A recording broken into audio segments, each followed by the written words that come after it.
Assalamu alaikum wa rahmatullahi wa barakatuh. Ni ndugu yenu Abdul Khaliq Isa kutoka Kenya. Nina furaha kubwa sana kualika Waislamu na watu wote kwa ujumla katika mashindano makubwa zaidi ya Qur'an tukufu yanayoandaliwa na taasisi ya Al-Hikma Foundation chini ya usimamizi wa shekhe wetu Sheikh Nuruddin Kishk. Mashindano haya insha Allahu Taala yatafanyika katika uwanja wa Benjamin Mkapa kuanzia saa 12 asubuhi hadi saa 7 mchana. Hakuna kiingilio. Sisi watu wa Kenya insha Allahu Taala tutakuwepo.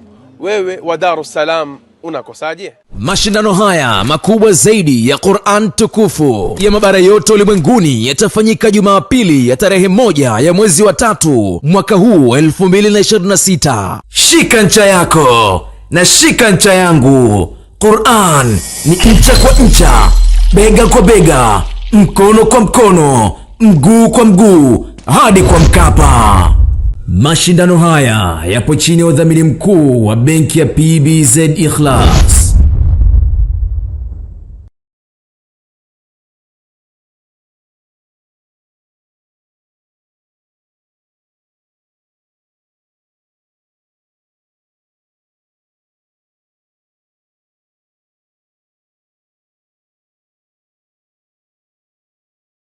Mtazamaji wangu mpendwa wa Al-Haajar TV, karibu katika kipindi Afya na Jamii, kipindi kinachokupa fursa kukuelimisha, kukujuza na kukufahamisha mengi zaidi kuhusiana na masuala mazima ya afya na jamii katika jamii yetu, na hususan katika mwezi huu mtukufu wa Ramadhan tunapoelekea. Inakuwa ni vyema zaidi kujiprepare kwa ajili ya kupanga afya zetu, kwani Ramadhani ni kinga. Ramadhani ni moja kati ya tiba zenye kusafisha miili, lakini pia Ramadhani inampa fursa yule ambaye katika wale watu ambao wameruhusiwa kula ndani ya mwezi mtukufu wa Ramadhani ni mmoja katika watu ambao ni wagonjwa. Lakini hapa tutakuja kupata funzo kupitia madaktari ambao tuko nao. Wiki iliyopita tulikuwa naye Dr. Zaheer Harunany tukizungumzia masuala mazima ya diabetic in Ramadan, ama wagonjwa wa kisukari katika mwezi mtukufu. Ijumaa hii ya tarehe 13 ya mwezi huu Februari mwaka 2026 tumejaliwa kuwa naye Dr. Zaheer Harunany pamoja na Sister Zuheina Baradia ambaye ni mlisha ama ni daktari katika masuala mazima ya upangaji wa lishe, haswa lishe iliyo bora, si lishe tu ya kawaida, lishe iliyo bora. Lakini kabla ya hapo tuwaruhusu tuwatambue, tusalimie, alafu Dr. Zaheer haja tufanyia small recap ya kile tulichoongelea wiki iliyopita. Dr. Assalamu alaikum wa rahmatullahi wa barakatuh. Wa alaikum salam wa rahmatullahi wa barakatuh. I'm good, alhamdulillah. Since last week?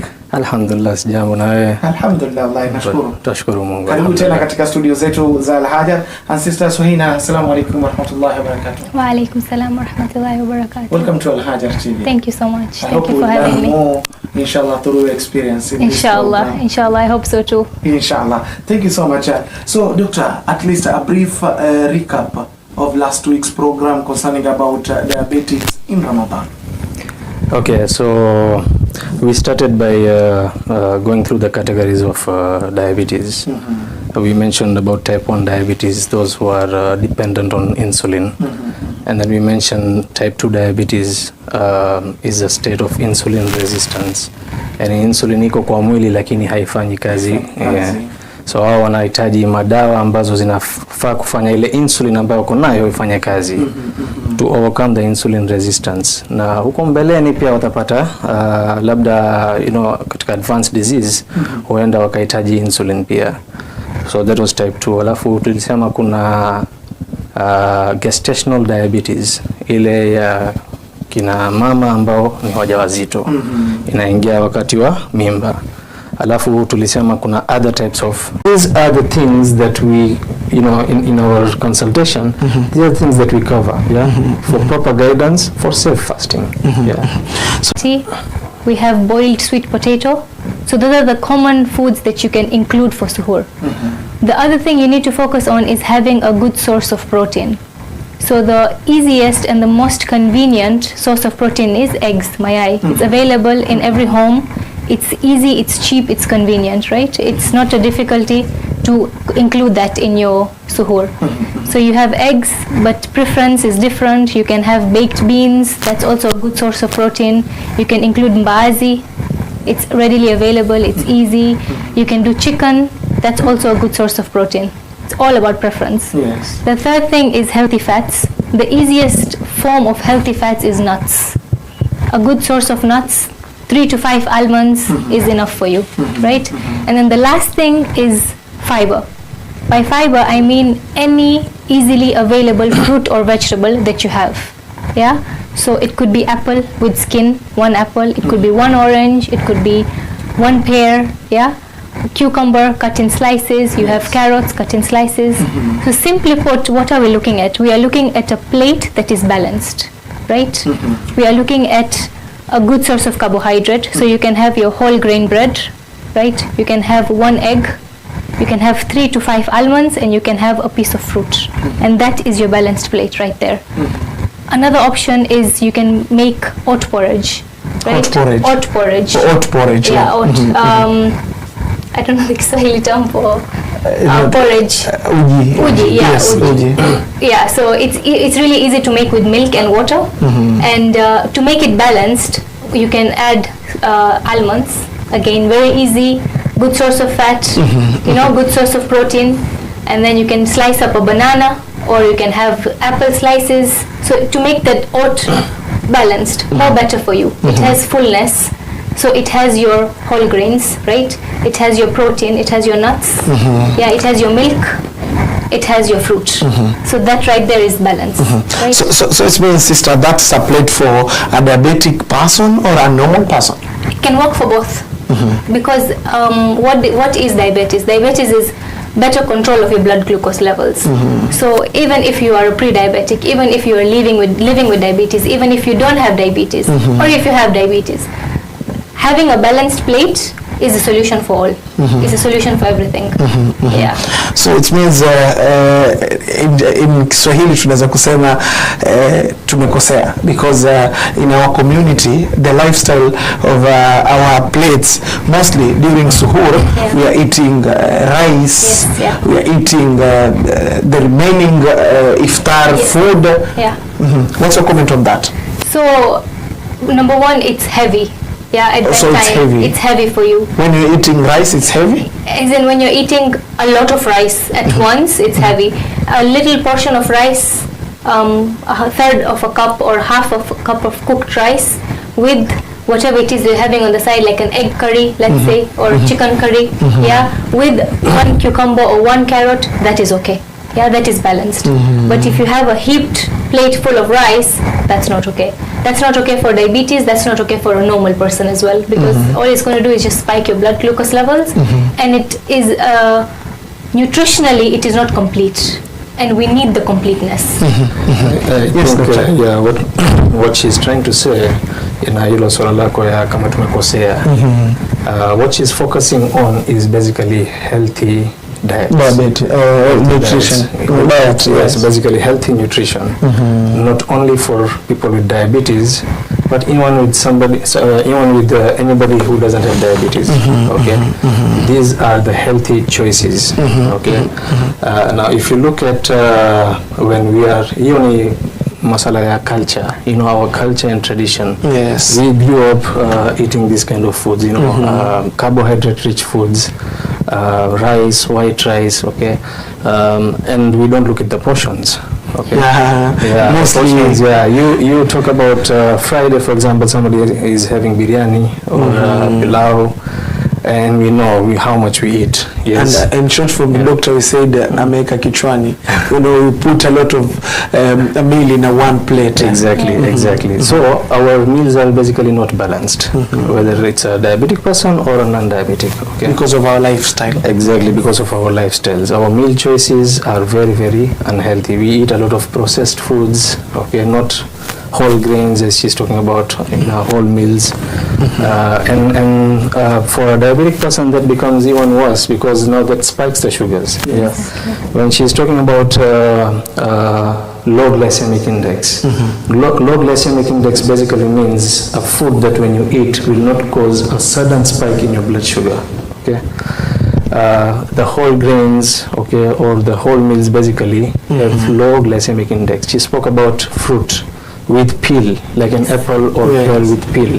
That peel has fiber, okay, and that fiber slows down your digestion, so you don't get a sudden spike of your blood sugar. You get it? Yes.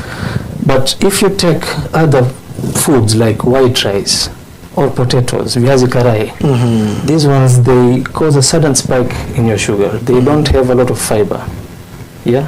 So these are not healthy choices. So what we need to focus on is the healthier meals, both for diabetics and non-diabetics. So, the Sister Suhina, what food should we avoid during suhoor, especially for the diabetic person? Okay, so just to recap my previous statement, just so that it better understanding. Yes. So we need to focus on fullness, balance, and slow releasing energy. Slow releasing energy. Yeah. So when it comes to what do we avoid, it's the complete opposite of that. Anything that will immediately spike your blood glucose levels should be avoided. Like examples include white bread. White bread with jam. White bread with jam. Jam and butter. Oh, jam and butter. What about the blue band? It's the same thing. It's almost the same. They're all unhealthy. Saturated fats. Yes. So if you're just having 2 slices of white bread with jam and butter and a cup of sweet tea, you're not doing anything for your body, because it's just going to spike your blood glucose levels. The common foods, biscuits, cakes, cookies, pastries, anything mahamri, mandazi, all these things just with tea is going to end up spiking your blood glucose levels for sure, 100%. So again, as I mentioned, just try to make sure that your suhoor is balanced. It's a complete meal. So when you talk about a complete meal, the simplest example I can give you is, for carbohydrates, always make them wear clothes. Always dress them up. Don't eat them as they are. Always have protein on the side, have a fruit on the side, so it doesn't spike your blood glucose levels when you consume it. Okay, thank you. Doctor, what is the best way to break the fast? Iftar now, because nowadays we see people at least wale ambao unaona mtu anafungua na sigara doctor. Mtu anafungua na Coca-Cola doctor. Okay, so those are unhealthy practices again. Sigara, these chain smokers, umefunga, you are waiting sangapi taingia mwadini na mimi nipate sigara yangu. Yes. Okay, so breaking the fast, you just need to be a bit gentle, okay? You can take 1 to 2 dates, okay, and water, okay? So you have to be gentle. Now you have fasted the whole day, so basically probably your body needs some sugar. Dates will provide that sugar, that energy, okay? And then again, our cultural practices, we have too many snacks after that. Yeah, we have our dates and we have our water, but then what else do we have? We have the viazi karais, we have the kaimatis, we have the vitumbuas, we have the samosas, and look at the drinks that we have. It could be a soda like Coca-Cola you mentioned. It could be the juices, and these are processed juices, not healthy fresh fruit juices, or sharbats, okay? Yes. So these are our practices, current practices. So that can cause a very sudden spike in your sugar even before you're having the main iftar meal, okay? So the correct practice is just to be a bit gentle, take 1 to 3 dates with water, and that's it, okay? But if you really want a snack, maybe just take 1 piece of something, whatever it is, okay? And then give yourself a break. Just 10 to 15 minutes, of course, you go for your prayer, okay? Then come back and have your iftar, the main iftar meal. Now what to have at main iftar meal is pretty much the same as what she has mentioned for suhoor. Yes, it has to be a balanced meal, okay? A balanced meal with complex carbohydrates, a portion of protein, healthy fats, and of course the vegetables with low glycemic index. So that's the correct practice of breaking the fast. Yes. Eating excess dates, yes, can make blood sugar to go to rise. Yes, dates, again, that's why I mentioned 1 to 3 dates. You don't want to overdo it. You don't want to take lots of dates, because dates have sugar, and that can cause sudden spike in in your sugar, yeah? Yeah, and in fact, with some people, we even recommend you should have dates when you feel your sugar is dropping, okay? And if you want to break your fast, you can take some dates to, cause your sugar to go up. So yes, dates, of course, it matters how many dates you're taking. Dates which are too dried, they are the fresh dates, and then we have the dried dates as well. So the dried dates have very little water content, so the sugar content is actually high. So dry dates, if you're taking dry dates, don't overdo it. Fresh dates, 1 to 3 should be good enough. Yes. Okay, Doctor, after kuwa ameshafungua mwadhini, what about the patients using an insulin now? After breaking the fast, they're supposed to do the insulin, or they're supposed to wait until iftar so that at least they can inject themselves for the insulin? Okay. See, we mentioned in the last session that insulin does not break the fast. Okay. Now, it will depend on the practice of this person. Okay. If this person is going to follow the practice of taking 1 to 3 dates and taking water, and then giving a break of, for the prayer, and then later on, maybe half an hour later or 1 hour later has the main iftar meal, then a person who is taking insulin, I would rather he waits and takes the insulin when he's going to take his main iftar. Main iftar. Yes. Okay. Because remember, insulin, it depends. It's the different types of insulin. Yes. Those insulin that cover the meal time, you inject when you're going to eat. Okay. So if you're going to take 3 dates and water, and then have a 1 hour break, if you're going to take your insulin before that, before the 3 dates, and wait for 1 hour, you are highly likely to go into a low sugar state. Okay, because the insulin is working and you are not eating. Okay, so for that kind of person, I would wait and inject the insulin when he's going to take his main iftar meal. Okay. If you look at a person who is going to break his fast and have lots of snacks, and all the snacks that we spoke about, yes, the carbohydrate rich snacks, that can cause those sudden spikes in your sugar. Okay. And of course, we'll have a very short period between the snacks and then the main iftar meal. Then he can take his insulin before breaking the fast with the dates, because he's going to take a lot of carbohydrate after that. Because insulin's job is to control your blood sugar. Control the blood sugar. So if he's going to take all those snacks and you are delaying your insulin, by that time the sugar itakuwa ishapanda sana, and then now you inject the insulin. By the time sukari inashuka na insulin pia inafanya kazi, you can get a crash in your sugars. Yes. So timing of insulin is very, very important. We need to have at least a record book for the insulin. Exactly. And that is why, again, the emphasis last time was plan early with your doctor, especially if you are on insulin. Yes, plan early with your doctor, because these are the things that we, in our consultation, these are the things that we cover, for proper guidance, for safe fasting. So, Sister Suhina, how is important the hydration during Ramadan for diabetics? So being hydrated is very important, because it reduces fatigue, and it also helps to maintain your blood glucose levels. So in short, the best drink for a diabetic person is water.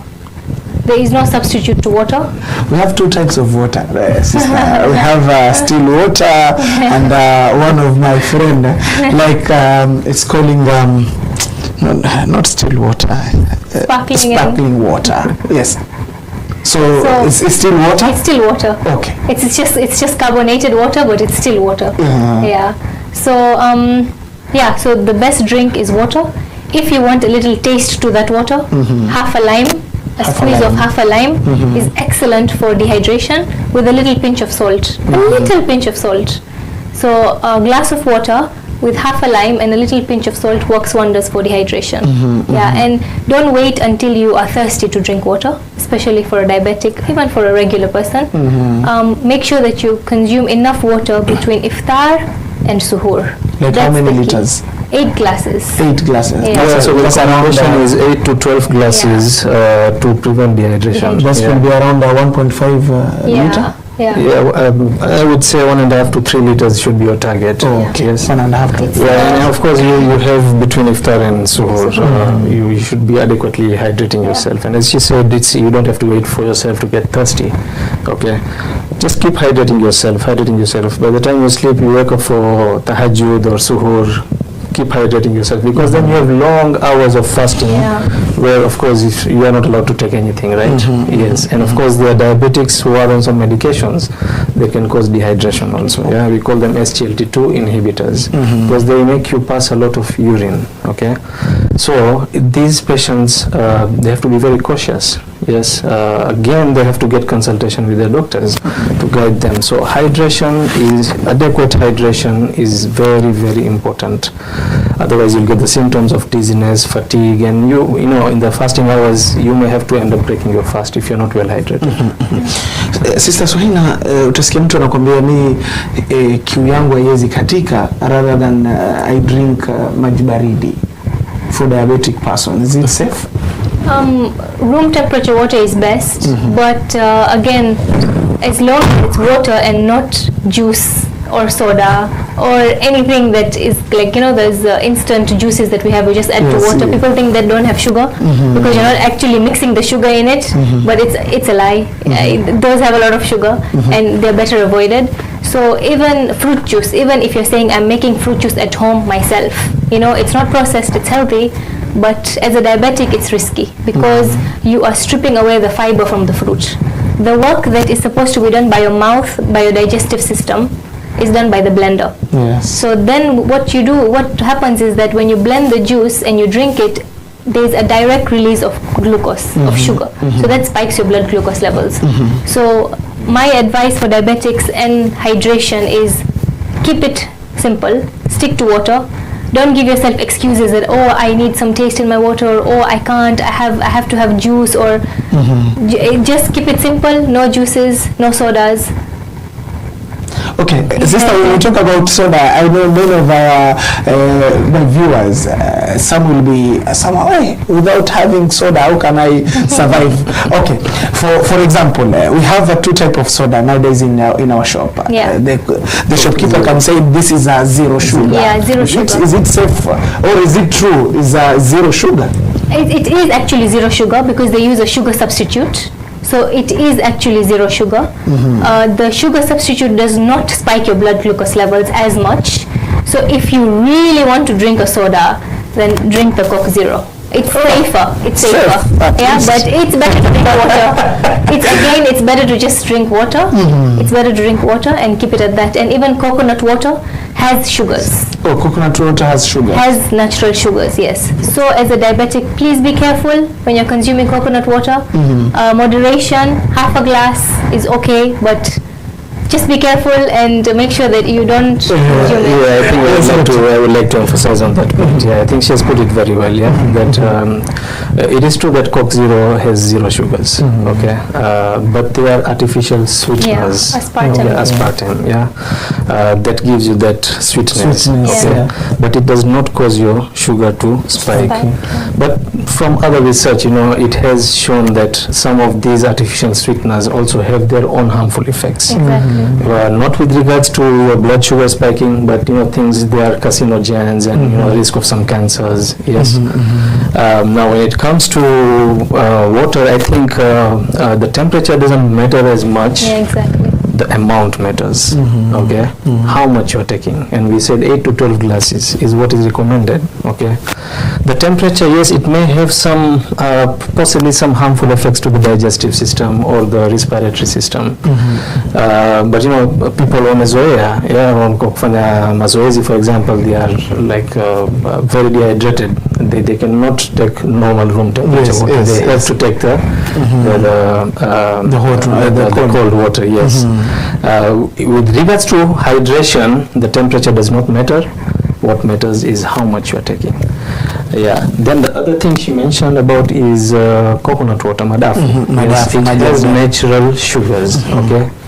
Now, if you have the option of madafu and soda, not zero soda, of course you will choose madafu because it first of all has natural sugars. but not as much as the artificial sugar which is there in the soda. You got So it? if you can calculate yourself and you want to make a first 11 for your drinks, put water first, exactly, yes. then coconut sugar second, Coconut water. coconut water second, Yes. then you at least now the last Yes, option. other juices and the sodas, yes. However, there are other things that come in between, you know, like milk, for example. Yeah, exactly. milk. Yes, unsweetened milk, you know, low-fat milk. That is giving you protein. It's stabilizing your sugars and it's hydrating you. Okay. Then there are other things like, you know, cucumber, carrots. She was mentioning, the Infused water. infused water. Yes. So these, or watermelon, for example, but of course in moderation. Yes. So these are healthier sources of, you know, hydration after the water. Yes. Some soups. Yes, which don't have a lot of salt. I think she emphasized on the point of salt. Yes. Just a little salt, yeah, not a lot of salt, yeah. So these are things that can keep you well hydrated, and these are the ones that are recommended for the diabetics. Yeah. Asante sana daktari. Allow me to take a break at least. Wenyewe nasema tupige bongo in this, but we'll be back after short break inshallah. Don't stay. Make sure you stay with Al-Haajar TV. Watch us through our social media handles plus our YouTube channel. Assalamu alaikum warahmatullahi wabarakatuhu, mpenzi mtazamaji popote pale ulipo duniani.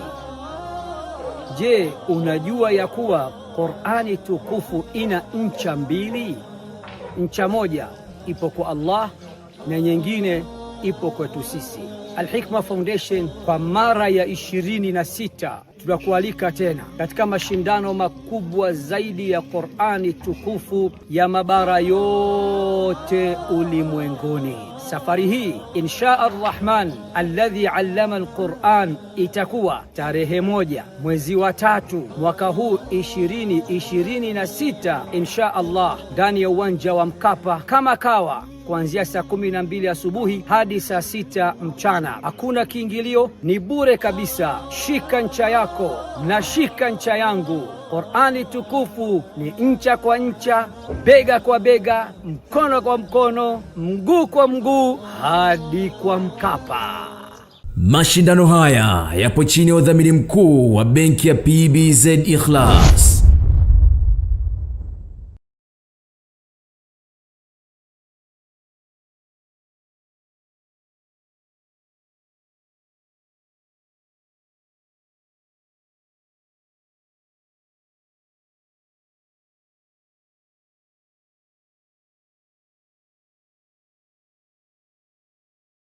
Asante sana mwelekezi wangu wa kipindi cha Afya na Jamii, ndugu yangu Said Abdi, kwa kuhakikisha kila kitu kinaenda vyema zaidi na kuhakikisha tunazidi kuelimika. Mtazamaji, turudi katika awamu hii ya pili tukiwa nao daktari Zaheer Harunany pamoja na sister Suheina Baradia. Asante sana daktari, na nisamehe kwa hilo, at least familia pale nyumbani haitakutenga. Thank you so much for that, doctor.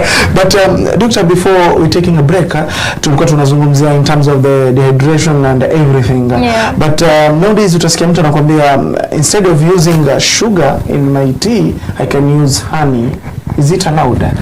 So people have this misconception that honey and jaggery they won't spike my blood glucose levels. They are okay. It's not sugar, it's not processed, it's not going to spike my blood glucose levels. But in reality, honey and jaggery and all other natural sweeteners, even dates, do spike your blood glucose levels. So you have to be careful with their intake. Saying that I've made my dessert with honey, so I'm going to be okay, doesn't work. Yeah? Saying that I've made my dessert with jaggery, I'm going to be okay, it doesn't work. It will still spike your blood glucose levels. Yeah, so better avoided. All sugar is better avoided, and if you want to consume, please be careful of the quantity you're consuming, moderation, and yeah. Thank you so much. Doctor, can a diabetic person do an exercise while fasting? Sure, yeah. For any person with diabetes, let's start with outside Ramadan. To control the blood sugar levels, of course, we focus on 3 main things. Lifestyle modification involves your diet, okay, and that's what we've been focusing on, in the previous session. Then we emphasize on physical activity. Yes, So physical activity is the exercises that we're talking about. Yes. And then now comes the medications. So it has to be a combination of all these three things, okay, for you to get stable sugars which are well controlled. Now coming into Ramadan, of course we know the challenges of Ramadan, and but it does not mean that you cannot exercise. Exercise still has to be a part of your routine. How much you are going to exercise will now depend, okay, how much you are exercising prior to Ramadan, okay, because exercise is an essential component to keep your sugars stable. So yes, while you are fasting, you can exercise. Now, question is when to exercise. Yeah, when to exercise. Yes. So when to exercise, again, if you look at the guidelines, the best time to exercise is probably after iftar. After iftar. Yeah, 1 to 2 hours after iftar. Okay. The next best time after that is just before iftar. Okay. Just before iftar. Just before iftar. Yes. Okay. So that like last 1 hour before you're going to break your fast. Yes. So that could be around somewhere between 4:30 is still early. Yeah. Tonight is somewhere 5:30 to 6:30. That time frame. Yeah. Yeah, because we are going to break our fast at 6:30. What's the advantage of that? The advantage of that is that if you know that you'll get dehydrated or your sugars are bound to drop, then the iftar is waiting for you. Yes, but it has to be done cautiously. Yes, yes. So the safest period is 1 to 2 hours after iftar. That is the best time to exercise. Of course, you want to avoid intensive exercises earlier during the day or in the morning hours, because you know that your sugars may drop, you may become dehydrated, and then how are you going to carry on with your fast? So these are the challenges of exercise and fasting. Yeah, so the point is the safest time, best time is 1 to 2 hours after iftar, and the next best time is just before iftar. Yes. Sister Suhaima, we have a recommended exercise for diabetics and Okay, so as Dr. Zaheer, as he was mentioning, that while you're fasting, it's better to avoid, just to be on the safe side, any strenuous exercise, any intense exercise. So let's keep those aside. So what I can recommend for Ramadan, for diabetic people, is walking, light walking, or cycling, very mild cycling, nothing extreme, nothing strenuous, so no running too fast and very heavy lifting and all these things should be avoided.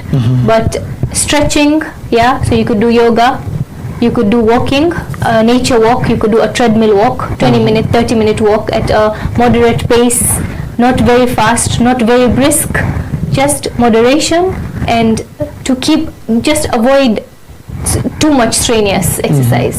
Too much intense exercise should be avoided.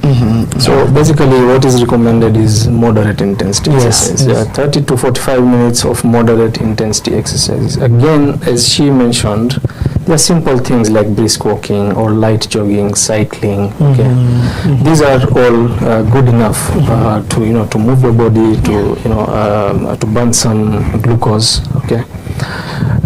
Intensive strenuous exercises are best avoided, especially if you choose to do it during fasting hours. Yes.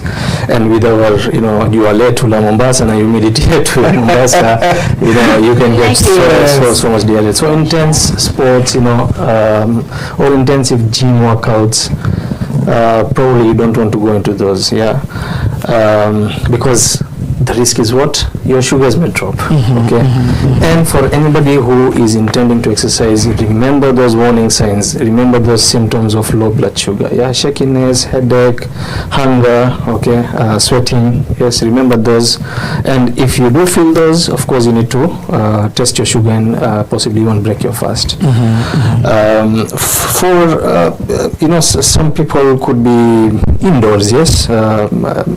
they may have the treadmill at home. So yes, they can do the treadmill exercises after iftar. During the fasting hours, especially for the women, you are moving around, you are cooking. So those movements, those body movements are still occurring. So they may count as exercise. Those are mild exercises. So basically, the point is keep yourself moving. Tarawih actually, yes. It depends on how many rakats you are undertaking. Yeah, some do it 8, some do it 21, 21, 23. But again, the point is that there are repeated movements. There's the ruku, there's the sujood, then you come back up, and so your body is moving. Okay, so that is another form of exercise. It actually counts as exercise in Ramadan. Yeah. Asante. Sister Tuhima, someone asked, is it advisable to take a tea or a coffee during suhur? Because kuna wale wanakuambia without having tea nitamwa na kichwa, will have a migraine, something like that. Okay, so of course if you can't, if you need to have your tea before suhoor, at suhoor, and you need to have your tea to survive during the day. I know many people are addicted to it. Yes. So half a cup of low sugar tea is okay. It won't really harm you. But too much caffeine can cause dehydration. So that should be avoided. Too much, like 2 mugs of black coffee or something like that. The extreme, obviously you don't do that, yeah. Yes, yes. But 1 cup of tea or half a cup of tea is okay to consume, yeah. But just make sure it doesn't have sugar in it if you're diabetic. Sorry, just to expound on that point. She mentioned that it can cause dehydration. So yes. you actually wonder that I'm actually taking a fluid and it is causing dehydration. How does that work? So tea, coffee, these ones, they have what we call a diuretic effect.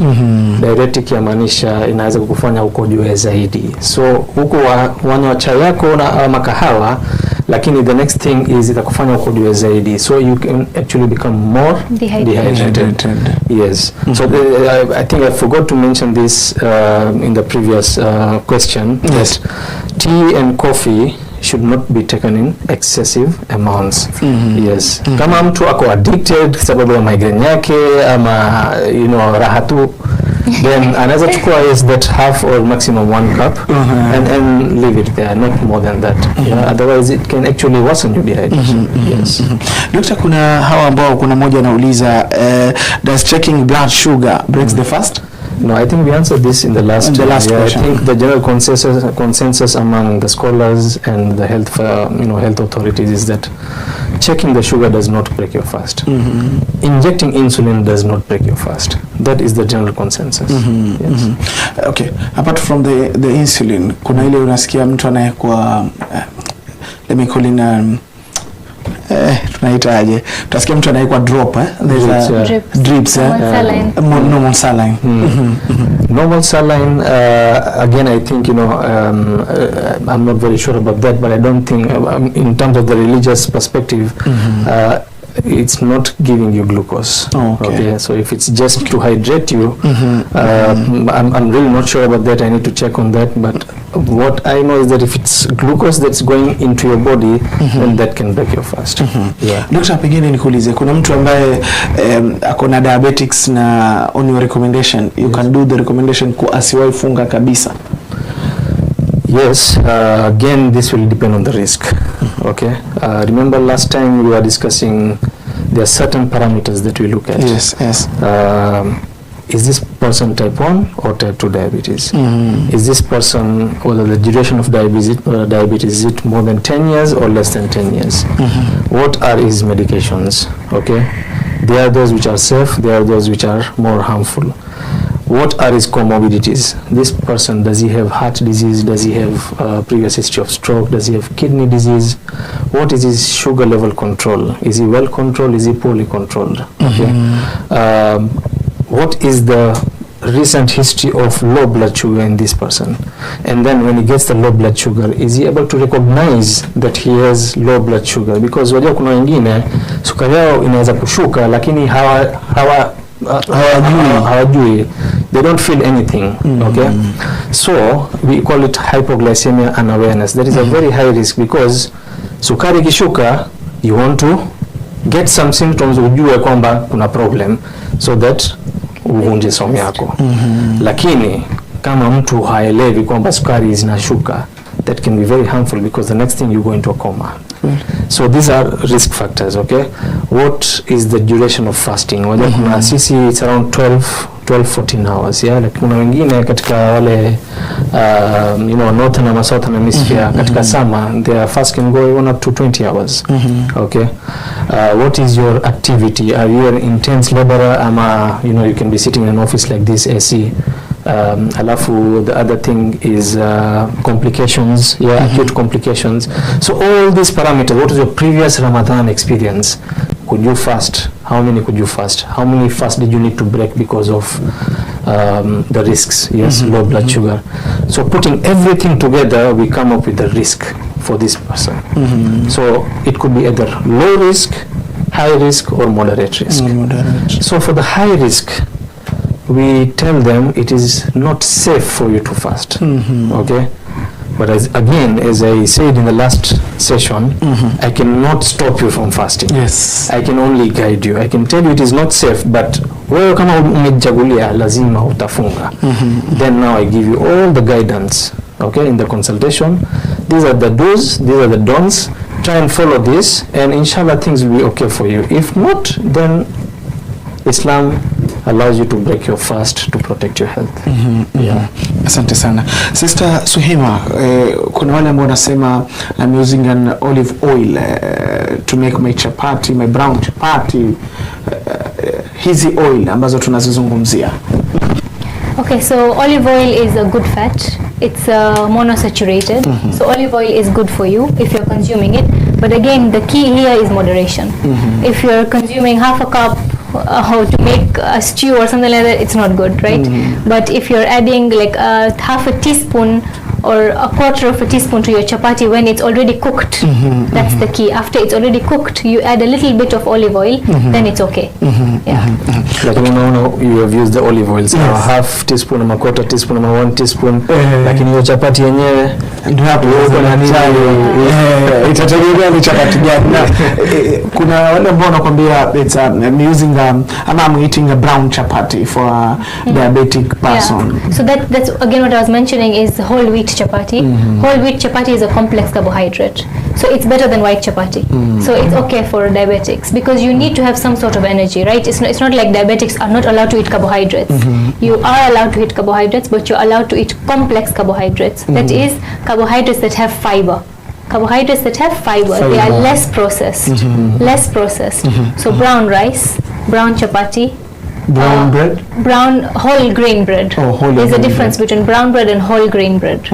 Yeah, so whole grain bread, and then even the normal foods like sweet potato is good for you. Nduma is good for you. You know.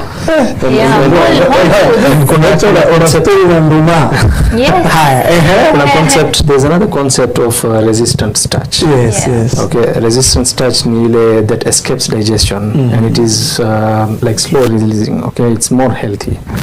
There's that concept of if you choose to eat white rice, for example, you actually cook that rice, okay, keep it in the fridge, and then leave it, cool it, keep it in the fridge, and then the next day you can kind of reheat it and take that rice.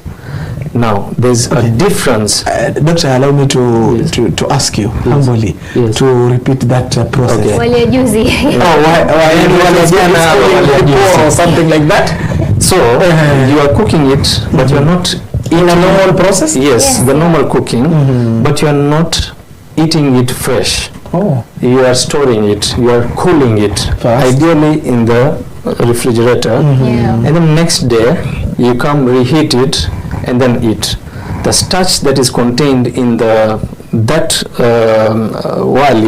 rice is now resistant to digestion. Doesn't break and down it doesn't spike your sugars like the freshly cooked rice. But Sister Suhima, we need to do the portion, or I can do a full plate of waliwajuzi on my plate. Even if you're choosing the healthy carbohydrate, you still need to be careful about the portions. There's something that's actually very good. It's called talbina. I feel like I can recommend it for suhur. It's a porridge made from barley. Barley flour.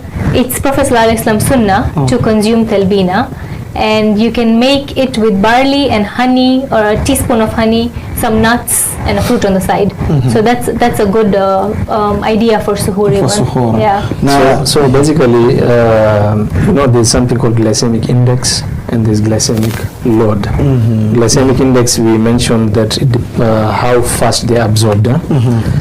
You may be taking all the healthy complex carbohydrates, but you're taking it in excess amounts, so your glycemic load, sasa ile load yako ya carbohydrates so bado haijakusaidia. So portion control still plays a very important role. So it means hata kula hizi brown chapati you need to still control. So kwa tumepewa ruksa mtazamaji kula chapati za brown, basi ukala chapati 6, 5, no, at least hapo pia kwa kuna kazi tumefanya.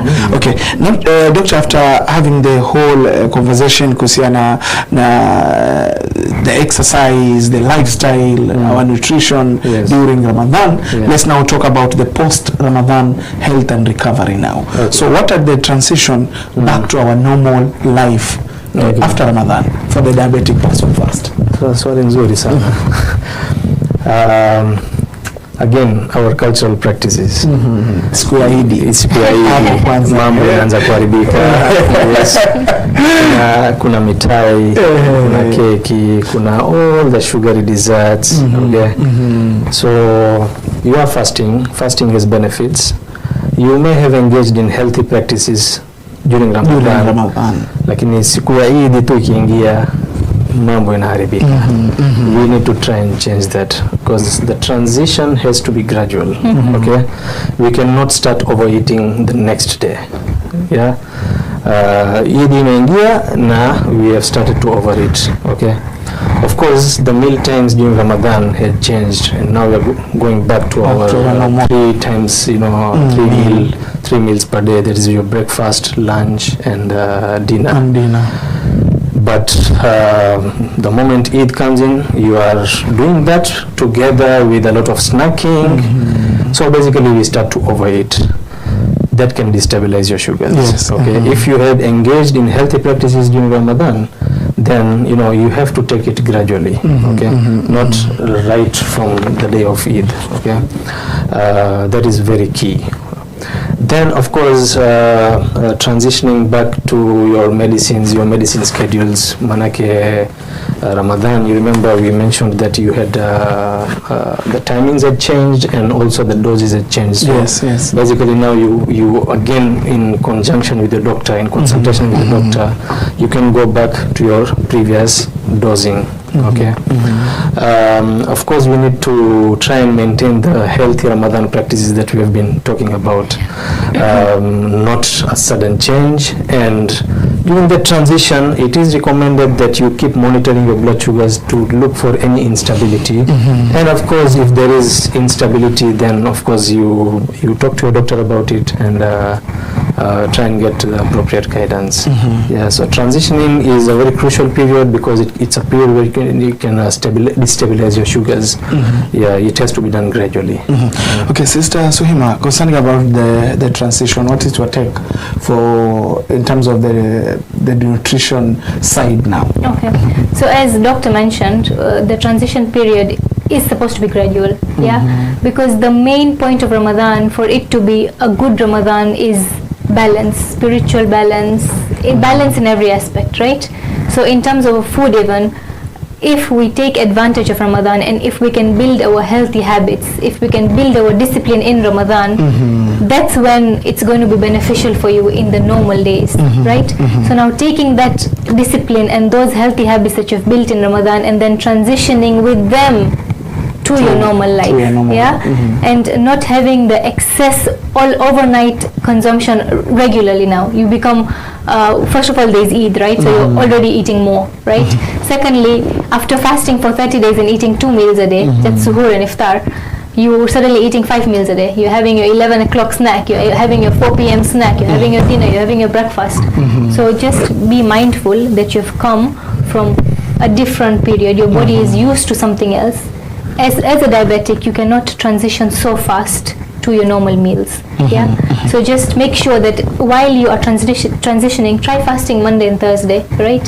Have that as your slow coming back to the normal days now. The normal days. And use Ramadan to really build your discipline in your healthy habits so that you can take them and implement them now in your normal life. Doctor, wacha niulize tu ili wenyewe wanasema ni swali la baraka. It's a known question. Doctor, kwa watu ambao wanafanya mazoezi, they have a cheating day. Na sisi kwa watu ambao pengine ni wagonjwa wa kisukari, we have a cheating day. Hiyo ni swali ambayo naulizwa. It's an excuse. Naulizwa kwa nini, kwa ofisi. Yes. So don't use that cheat day to become indisciplined. Okay, I can allow you to cheat because look, you let's take an example that we are brothers, living in the same house. I am diabetic, you are not diabetic. We all grew up eating the same foods, but now I'm restricted from eating what some I like, and I see you eating that. Okay, it kind of puts you down also. Sometimes you feel stressed about it. Okay, as much as you are told to eat the healthy foods, you don't like them. You are eating the ice cream. I cannot eat that ice cream. You are taking the pork. I cannot do that. So what I tell people is that let's control your sugars first. Let's look at the long-term benefits of sugar control. Okay, we want to try and prevent complications in you. Okay, if we do manage to control your sugars very well, I can allow you to cheat. I can allow you that one day of the week to have your ice cream, to have your Coke or your chocolate bar. Okay, or kila siku wala brown rice, leo waza kula white rice. Okay, or the pastas if you like, or the noodles that you like. Yes, I can allow you, but again, don't let that make you indisciplined and then sasa uzoee unaanza kula hiyo, then that's not going to work for you in the long term. Yes, so cheat day, yes, if you are very well controlled, I can allow you to cheat once in a while. Hai, asante sana. Hiyo ni ruksa kutoka kwa Dr. Zaheer Harunany. Zaheer is concerned about a cheating day for diabetic people, especially Waswahili wanasema unakula tu tuno.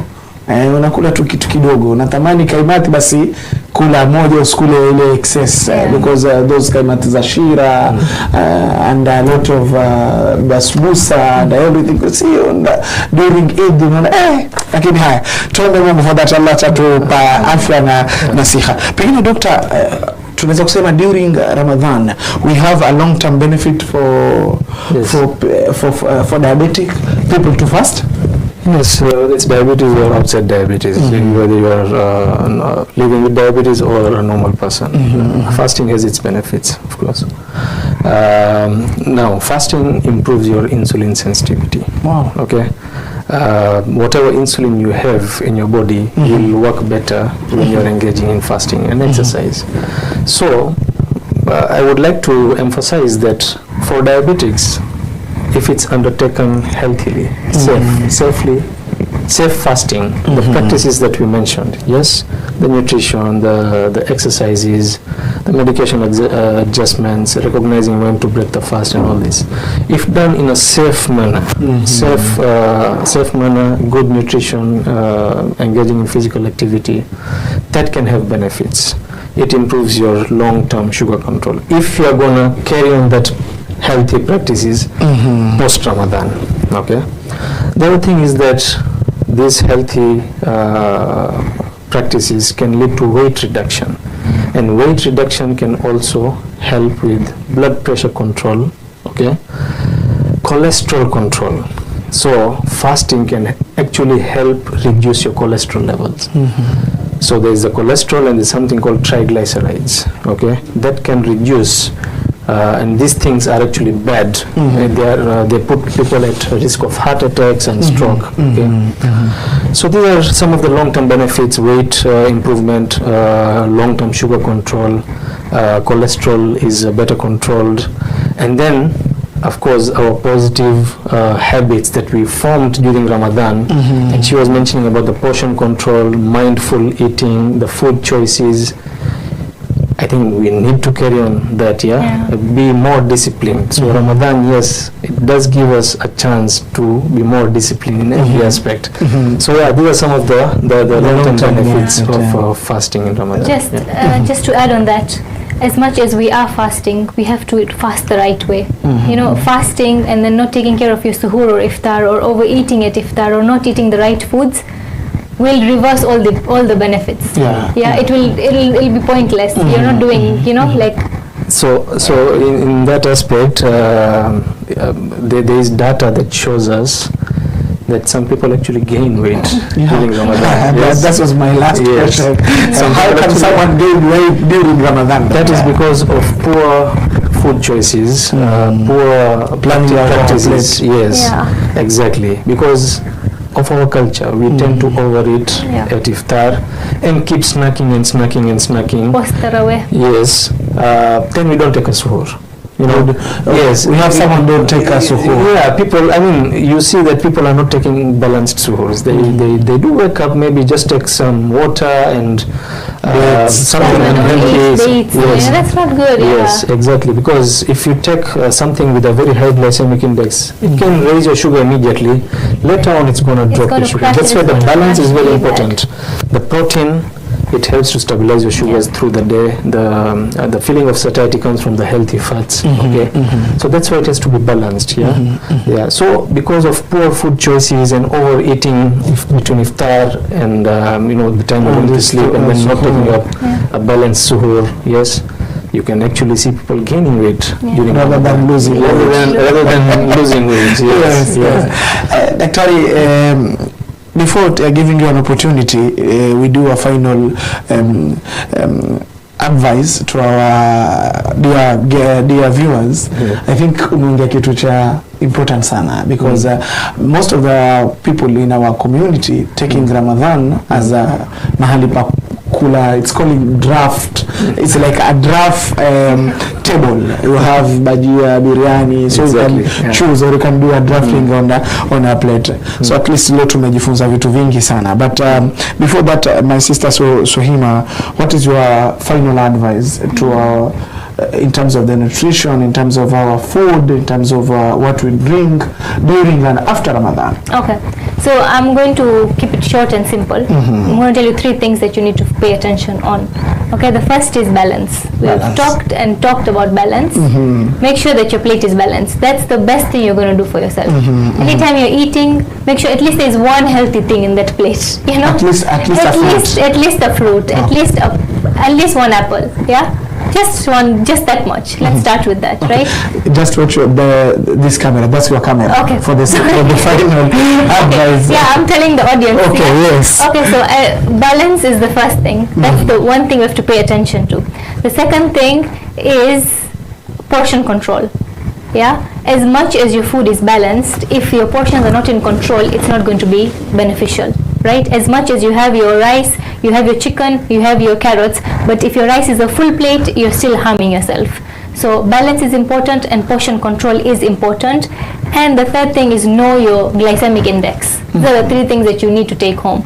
Choose low glycemic index foods, choose whole grains, choose protein, choose healthy fats, and choose fiber. Yeah? Moderation, balance, and glycemic index awareness. 3 things that are going to be your best friends if you're a diabetic person. Yeah, you really implement them and you can take advantage of them. Yeah. Thank you so much, Dr. Zaheer. What's your final take in this? Okay, I'm also supposed to. Yes, that's your camera over there. Yes. Okay, now considering that we have gone through 2 sessions, I would like to conclude by saying that plan early with your doctor. Okay, especially know your risk of fasting safely. Okay, do you fall under low risk, moderate risk, or high risk? So plan early. When it gets into Ramadan, eat a balanced suhoor, eat a balanced iftar. So basically eat balanced meals. Stay well hydrated. That's very important. We have covered this in this session. Do not ignore the warning signs: shakiness, headache, dizziness, hunger, extreme thirst, rapid breathing. Remember, these are warning signs. Do not take them for granted. Take them very, very seriously, and know when to break your fast. When your sugar drops to less than 4, you need to break your fast. When your sugar rises to more than 16.7, it is not safe to continue fasting. You need to break the fast. And the first point, plan early, plan early, plan early. That's very important. Yes.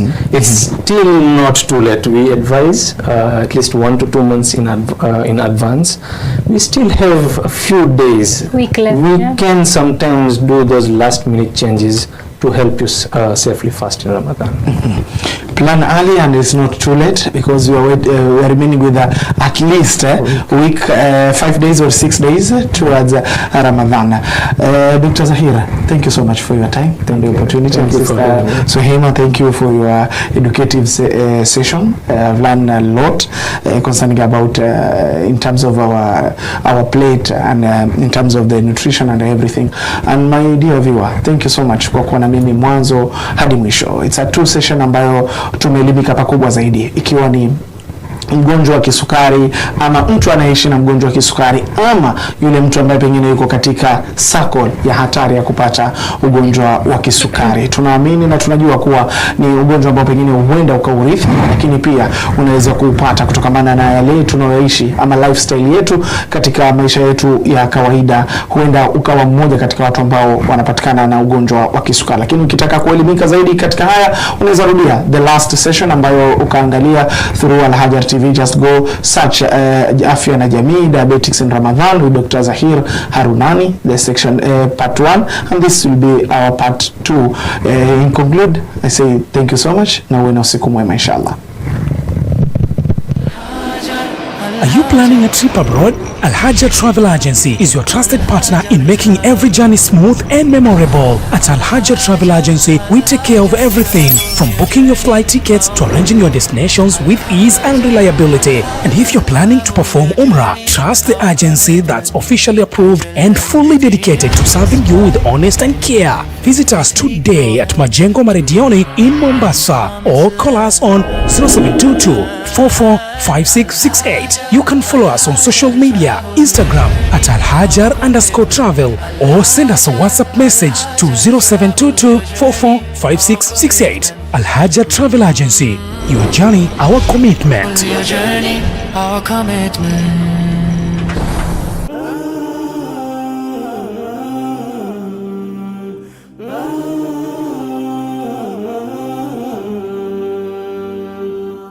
Al-Haajar TV, mwangaza kwa umma.